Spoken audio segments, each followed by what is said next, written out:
کہ نماز مومنین پر مقررہ اوقات میں فرض ہے. تو میں ٹرین میں کھڑا ہوا تھا, میں نے کہا, انہوں نے کہا بھائی یہاں تو جگہ نہیں ہے. اچھا میری عمر بھی زیادہ نہیں تھی تو وہ ایسی تھوڑی عمر ہو تو لوگوں میں روب بھی ہوتا ہے نا. ہم نے کہا کوئی جگہ نہیں ہے. میں نے کہا تو پڑے گا بھائی, کیونکہ ہم تو ایسے چھوڑ دیں بھائی, اور سنتیں اب چلو مجبوری ہے چھوڑ دیتا ہوں, 2 فرض تو پڑھنے ہیں. لوگوں نے کہا جگہ نہیں ہے. میں نے کہا جگہ بن جائے گی, کیونکہ فرض جو نماز میں فرائض ادا کرنا بہت آسان ہے. تو میں نے کیا کیا, وہ جگہ چونکہ لوگوں کے چپل تھے تو اس میں خطرہ تھا کہ ناپاک ہوگی, تو ایک چادر تھی میرے پاس, وہ میں نے ایسے نیچے ڈال دی, بچھانے کی بھی جگہ نہیں تھی.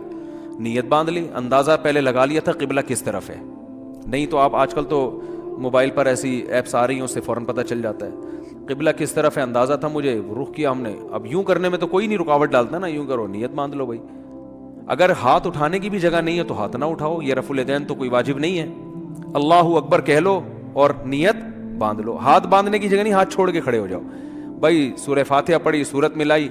رکوع میں جب آپ رکوع کریں گے تو میں سوچتا تھا W11 کتنی بھی بھری ہوئی ہو, کنڈکٹر جب ایک دروازے سے چڑھ کے دوسرے دروازے پہ کرایہ لے کے نکل سکتا ہے تو ہم اتنے رش میں صرف ایک رکوع کی جگہ ہمیں کیوں نہیں بن سکتی. تو رکوع ہم نے کیا, جھکنا ہے نا رکوع میں, بس جھک جاؤ, بس لوگ خود بخود سائڈ پہ ہو جاتے ہیں بھائی. اس کے بعد آپ جب سجدہ کرو تو سجدہ نام ہے, ویسے تو پراپر سجدہ کرنا چاہیے. جگہ نہیں ہے تو بھائی ماتھا کسی طرح زمین پہ ٹکانا ہے, آپ ماتھا زمین پہ ٹکا دیا جا کے. تو 2 رکعت تمیز سے الحمدللہ پڑھ لی, کھڑا ہو گیا میں. پھر لوگوں نے کہا یار یہ, میں نے کہا ہو گئی, بس 2 فرض پڑھنے تھے, ہو گئے, ایسی کی تیسی, جو مرضی کرنا ہے, جو اکھاڑنا ہے اکھاڑ لو. صحیح ہے نا, کیونکہ تمہیں تو خود چاہیے جگہ دو نا. اور بعض دفعہ لوگوں کو شرم آ رہی ہوتی ہے, ہم سب کے سامنے نماز پڑھیں گے, لوگوں نے کہ تو بہت بڑا صوفی ہے.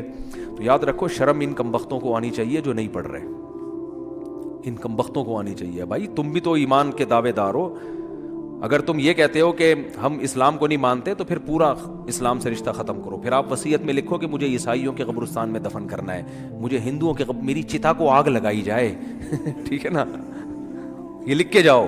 جو نماز نہیں پڑھتا نا لکھے کہ بھائی میں چونکہ نماز نہیں پڑھتا اور میں مانتا ہوں یہ ٹائم ویسٹنگ ہے, اور یہ کیا مولویوں نے نماز رکھا ہوا ہے, تو لکھو کہ میری چتا کو. ایک ہندو ابھی مسلمان ہوا ہے, تو میں نے, وہ مجھے کہہ رہے تھے کہ میں لائیو سب کے سامنے کلمہ پڑھوں گا نا, تو میں نے کہا چلو ہمارے بیان میں آپ کو لائیو ہم لے لیں گے. بیان سنتے تھے, اللہ کا شکر ہے وہاں انڈیا میں ان کو ایمان کی توفیق ملی. تو ہندو ہونے کے باوجود میرے بیان بڑے شوق سے سن رہے تھے, کہہ رہے ہیں سنتے سنتے میرا دل کیا کہ میں مسلمان ہو جاؤں, اللہ تعالیٰ قائم رکھے. تو میں نے کہا لوگوں کو موٹیویشن ملے گی, تو انہوں نے کہا میں سب کے سامنے. پھر مجھے خیال آیا بھائی اتوار میں تو ٹائم ابھی ہے, زندگی کا کوئی بھروسہ نہیں ہے. میں نے کہا اگر آپ اس سے پہلے مر گئے, انہوں نے کہا بات تو ٹھیک ہے. میں نے کہا پھر فون پہ ہی کلمہ پڑھو. تو انہوں نے کلمہ تو پڑھ لیا, ماشاءاللہ مسلمان ہو گئے, بیان بھی سن رہے ہیں. لیکن انہوں نے کہا میرے لیے سب سے بڑی آزمائش یہ ہے کہ ہندوؤں میں جب ماں کا انتقال ہوتا ہے تو بڑا بھائی ہے جو چتا کو سب سے پہلے آگ لگاتا ہے. میں سب سے بڑا ہوں اور میری ماں کی طبیعت بہت خراب ہے, بظاہر ایسا ہی لگتا ہے کہ وہ دنیا سے جانے والی. تو میں نے تو ان کو سمجھایا اپنی ماں کو مسلمان کر لو. کہہ رہے وہ نہیں ہوگی, وہ نہیں ہوتی. کہنے کا میرے لیے مسئلہ یہ ہے کہ ان کے انتقال کے بعد چتا کو آگ سب سے پہلے میری ذمہ نہیں لگائی تو پورا خاندان کھڑا ہو جائے گا.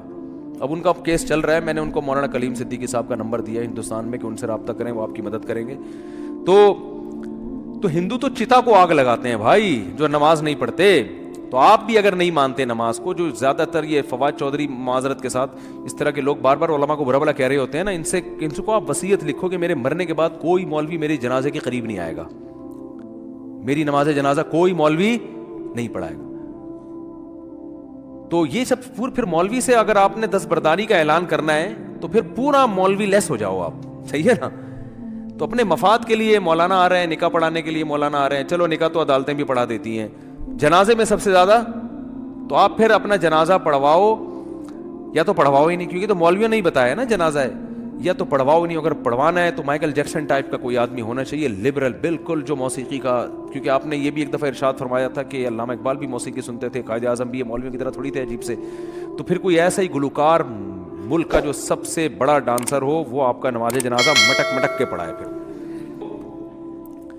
اللہ سے دعا کرو بھائی نماز سے اللہ ہمارا رشتہ قائم کر دے. تو اذان پر ابھی بیان باقی ہے کہ اتنی اللہ کو یہ عبادت پسند ہے نا کہ پیدا ہوتے ہی اللہ کان میں اذان کہلوا دیتے ہیں. اس کے بعد جو ندائیں صبح فجر میں آواز گونجتی اللہ اکبر حی علی الصلاۃ الصلاۃ خیر من النوم, پھر اللہ کہتے ہیں ظہر میں دوبارہ یاد دلاؤ, مؤذن کو کہتے ہیں جا بھائی اسپیکر پہ بٹن آن کر بولتا رہے بس تو. لوگ کہیں گے کہ یار جب نماز کا ٹائم ظہر کا 1:05 ہے تو بتانے کی ضرورت کیا ہے. اللہ کہتے ہیں ان کی باتوں میں مت آنا. 1:05 ہے تو 1:45 پہ بتا دینا ان کو کہ 15 منٹ رہ گئے, 20 منٹ رہ گئے. فجر کا ٹائم روزانہ اناؤنس ہوتا ہے, آج 6:30 پہ, آج 6:45 پہ اناؤنسمنٹ ہوتی رہے گی. اللہ کہتے ہیں اتنی اناؤنسمنٹ کافی نہیں ہے, ہر دفعہ پوری اذان ہوگی. حی علی الفلاح, آؤ کامیابی کی طرف, آؤ نماز کی طرف. حج میں اعلان نہیں ہوگا, رمضان کا اعلان نہیں ہوگا, اعلان کرنے والوں کو برطرف کر دیا, ہلال کمیٹی سے نکال دیا, ٹھیک ہے نا. نماز کا ہر دفعہ اعلان ہوگا, اور اتنی اذانیں ہوتی ہیں نا پوری دنیا میں کہ 1 سیکنڈ کے لیے بھی دنیا اذان سے خالی نہیں ہوتی, دی جا رہی ہے اس وقت سے.